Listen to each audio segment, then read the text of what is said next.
पुण्यातील नवी पेठेतील एका जुनाट इमारतीत झाकपाक लागलेल्या लाकडी खिडक्यांमागे एक एकटा लेखक राहतो, ज्याचं नाव अनिरुद्ध. वय 32, पण डोळ्यात वर्षानुवर्षाच्या आठवणींची एक खोल छाया.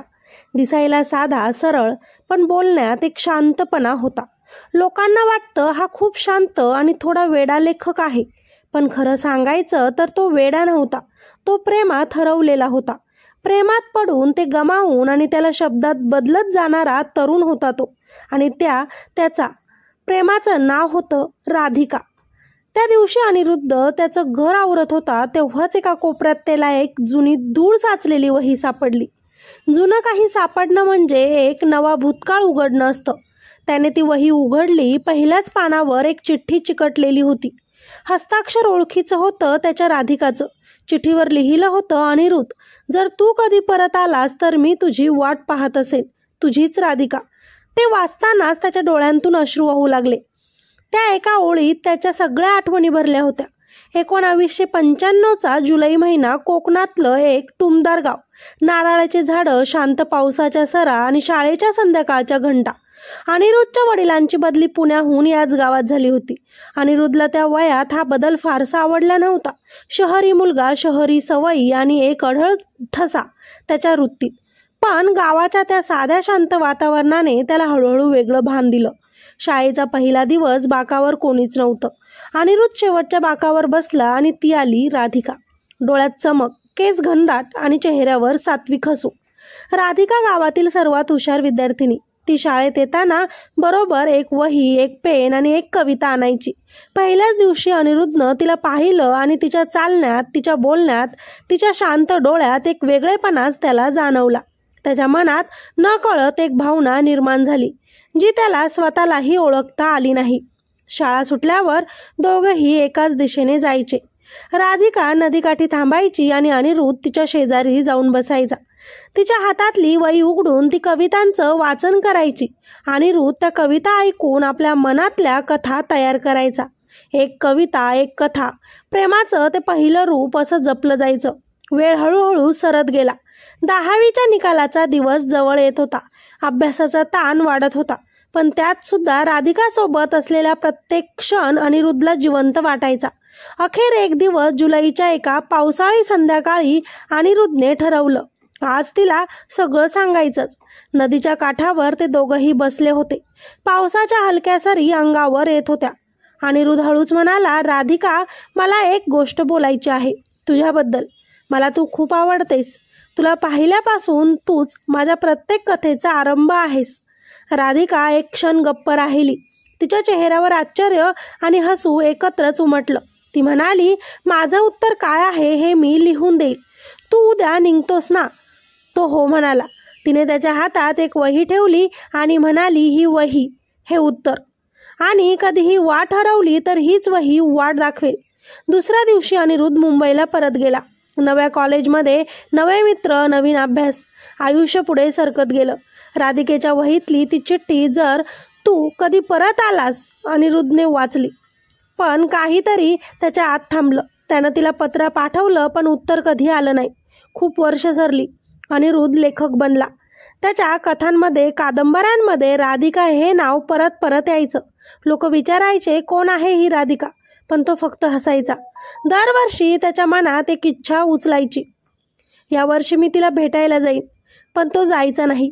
त्याला भीती वाटायची, जर ती भेटली नाही तर, जर तिने लग्न केलं असेल तर, जर ती मला विसरली असेल तर. 15 वर्ष उलटून गेली. आज ती चिठ्ठी पुन्हा सापडली आणि त्याचा ठाव हरवलेला आत्मा एकदम जागा झाला. दुसऱ्याच दिवशी तो त्याच गावी गेला. गाव जरा बदललं होतं, पण ती नदी तशीच होती, शांत, थोडी गूढ. त्यानं गावात चौकशी केली, राधिका इथे राहते का? एक म्हातारी बाई म्हणाली, राधिका हो, होती. आपल्या शाळेत शिक्षिका झाली होती. खूप प्रेमळ. पण गेले 2-3 वर्ष झाली ती गेली. अनिरुद्ध काही क्षण सुन्न झाला. त्याने विचारलं, तिचं लग्न झालं का? म्हातारी म्हणाली, नाही हो. ती म्हणायची, माझा कोणीतरी येणार आहे, मी त्याची वाट पाहते. हे ऐकून अनिरुद्धचं काळीज तुटलं.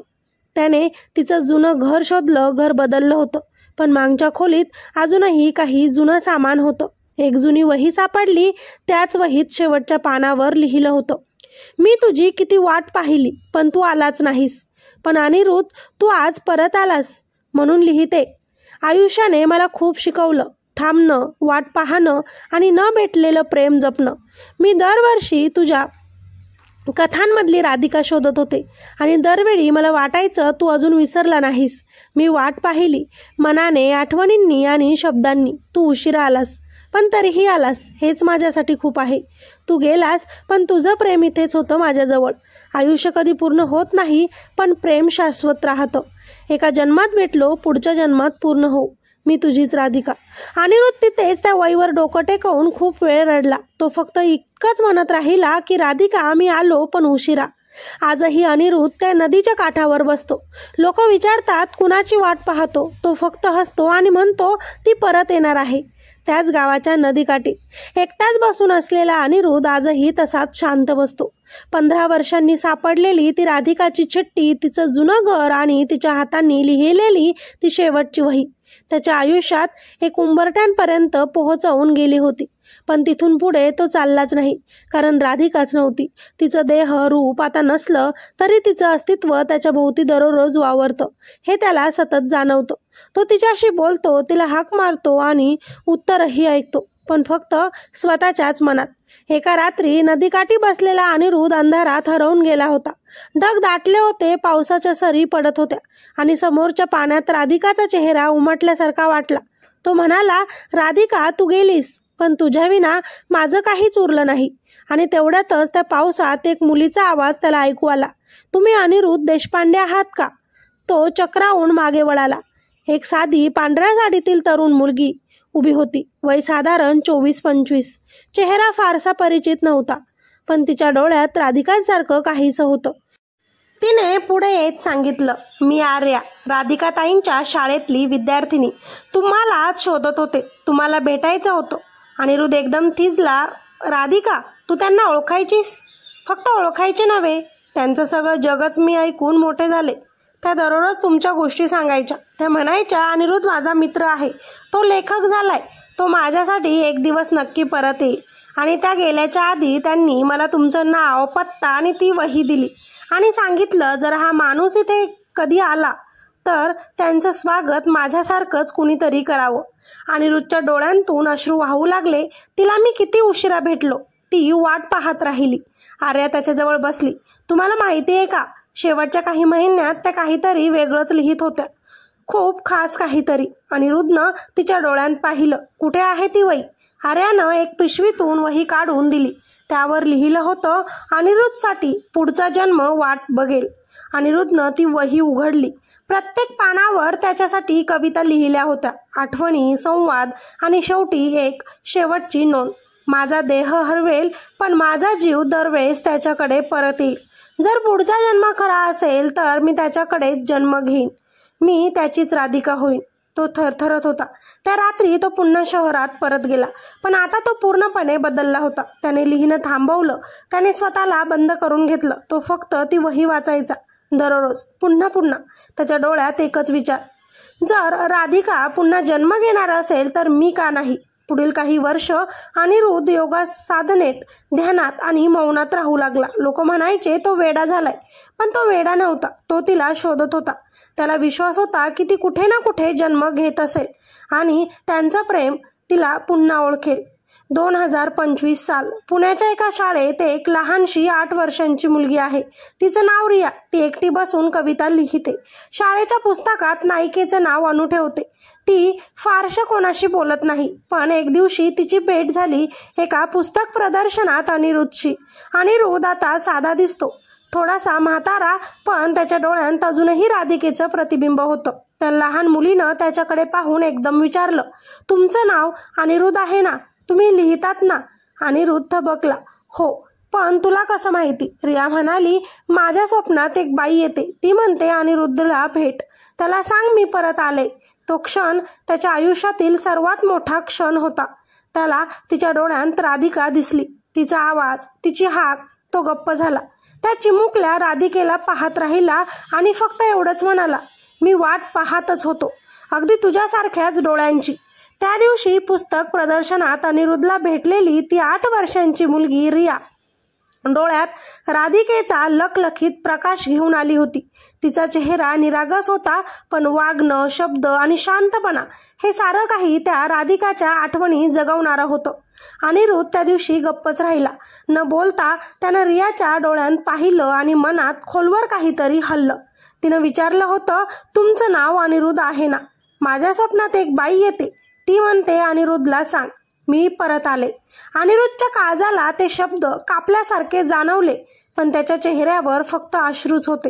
तो काहीच बोलला नाही, फक्त तिच्या डोक्यावर हात ठेवून म्हणाला, जप हे नातं, कधीतरी समजेल की हे किती खोल आहे। त्या दिवसानंतर अनिरुद्ध पुन्हा कुणाशीच फारसं बोलला नाही। तो रियाला पाहायला शाळेत गेला नाही, तिच्या घरीही गेला नाही। त्याला वाटत होतं हे नातं आता फुलवायचं नाही, हे फक्त जपायचं आहे। पण नियतीचं गणित कुठे कुणाला समजतं। रिया मोठी होत गेली, शाळा, महाविद्यालय आणि मग कविता। ती अनिरुद्धच्या जुन्या पुस्तकांत हरवत गेली। तिचं लिहिणं त्याच्याशी जुळत गेलं। वाचक म्हणू लागले, तिच्या कवितांमध्ये काहीतरी जुनी आत्मा आहे, काहीतरी जपलेलं, विसरलेलं। रिया मनातून समजत होती, पण तिला शब्द नव्हते। तिने अनिरुद्धची एक कादंबरी वाचली, संधीपत्र। त्यातली शेवटची ओळ होती की मी वाट पाहतोय, ती येईलच। ते वाचून ती थिजली, हृदय जोराने धडधडू लागलं। ती उठून गेली आणि डायरी उघडली। तिच्या पहिल्याच कवितेत ओळ होती, माझं नाव पुन्हा लिहिणारा अजूनही थांबून आहे। त्या रात्री तिने ठरवलं अनिरुद्धला भेटायचंच। ती त्याच्या पुण्यातील घरात गेली। घर तसंच होतं, जुनं, लाकडी खिडक्या, एकटं पडलेलं। बेल वाजवली, काही क्षणांनी एक म्हातारा उघडतो दरवाजा। केस पांढरे, डोळे खोल गेलेले, पण चेहऱ्यावर अजूनही ओळखीचं हसू। ती म्हणाली, मी रिया। तो हळूच हसतो, मला माहिती होतं तू येशील, तुला वेळ लागणारा होता, पण तू आलीस, बस। दोघेही गप्प बसले कितीतरी वेळ। मग तिने विचारलं, तुम्हाला मी तशीच वाटते का? तो म्हणाला, हो, पण या जन्मात मी तुझ्यावर प्रेम करणार नाही, कारण तू अजून शोधात आहेस आणि मी अजून वाट पाहतोय। त्या भेटीनंतर रिया पूर्ण बदलली। तिला आता समजलं का ती अनिरुद्धच्या प्रत्येक ओळींमध्ये हरवायची, का तिचं मन त्या जुन्या राधिकेच्या कवितांत गुंतायचं। ती आता कुठल्याही नात्यात गुंतली नाही। तिने लिहिणं सुरू ठेवलं आणि त्यात त्या अनिरुद्धची सावली सतत दिसत राहिली। वय वाढलं, दिवस सरले, पण मनात एकच प्रश्न, खरंच मी तीच आहे का? एके दिवशी रियाला एक स्वप्न पडलं। ती नदीकाठी उभी आहे आणि पलीकडून अनिरुद्ध येतो। तो हातात वही घेऊन म्हणतो, ही वही पूर्ण झाली, आता तुझी पाळी। ती जागी झाली, धडधडत्या छातीत, अश्रूंनी भरलेल्या डोळ्यांत, आणि ती वही शोधू लागली। ती पुन्हा अनिरुद्धच्या घरी गेली, पण दरवाजावर जपून लावलेली चिठ्ठी होती, मी चाललोय, पण शेवटचं पत्र तुझ्यासाठीच सोडतोय। तिने आत प्रवेश केला। कोपऱ्यात एक लाकडी पेटी होती, उघडली, त्यात वही होती। वहीच्या पहिल्याच पानावर लिहिलं होतं, रिया की राधिका, मला फरक कधीच पडला नाही, कारण तू प्रेमाची भाषा समजणारी आहेस। मी या जन्मात फक्त तुझं नातं जपलं, मागच्या जन्माचं, पण पुढच्या जन्मात मला तुझा प्रेमीच व्हायचं आहे। त्या जन्मात मला वेळेवर यायचं आहे आणि तुला मी पहिल्याच भेटीत सांगणार आहे की मी तुझ्यावर प्रेम करतो। हे पत्र म्हणजेच संधीपत्र संपलं नाही, फक्त पुढे सरकवलं आहे। आता तुझ्या हातात आहे, पुढच्या जन्मात लिहायचं आहे की संपवायचं। रिया त्या वहीवर डोकं टेकवत हसत हसत रडत राहिली, कारण ती समजून गेली होती तिचं आयुष्य हे संधीपत्राचं उत्तर होतं आणि तिचं प्रेम आता पुन्हा वाट पाहणारं होतं। मित्र आणि मैत्रिणींनो, मला सांगा, राधिका आणि अनिरुद्ध यांच्या पुनर्जन्माचा प्रवास ऐकायला तुम्हाला आवडेल का? खरं तर काही प्रेम जगात पूर्ण होत नाहीत, ती काळाच्या ओघात अपूर्ण राहतात। पण काही नाती अशी असतात जी काळ, जन्म, देह, भाषा आणि वय यांच्याही पलीकडची असतात। अनिरुद्ध आणि राधिकाचं प्रेम हेच शिकवून गेलं की प्रेम हे देहाचं नातं नाही, ते आत्म्याचं असतं। एकदा मनाने जो स्वीकारतो त्याला त्याचा हात जन्मोजन्मी जपतो। प्रेम कधीच संपत नाही, कधी ते पूर्ण होतं तर कधी अपूर्ण राहूनही संपूर्ण असतं। राधिका आणि अनिरुद्ध यांचं प्रेम हेच शिकवून गेलं की जेव्हा दोन मनं एकमेकांवर निस्वार्थ प्रेम करतात, तेव्हा काळ, अंतर किंवा जन्म या गोष्टी त्या नात्याला तोडू शकत नाहीत। जर तुम्हाला यांच्या पुनर्जन्मामध्ये राधिका आणि अनिरुद्धची स्टोरी ऐकायची असेल तर खाली कॉमेंटमध्ये मला नक्की सांगा। स्टोरी आवडली असेल तर लाईक करा आणि चॅनलवर नवीन असाल तर आपल्या चॅनलला सबस्क्राईब करायचं अजिबात विसरू नका। भेटूया अशाच एका नवीन स्टोरीमध्ये, तोपर्यंत धन्यवाद। स्वतःची काळजी घ्या आणि सतर्क राहा।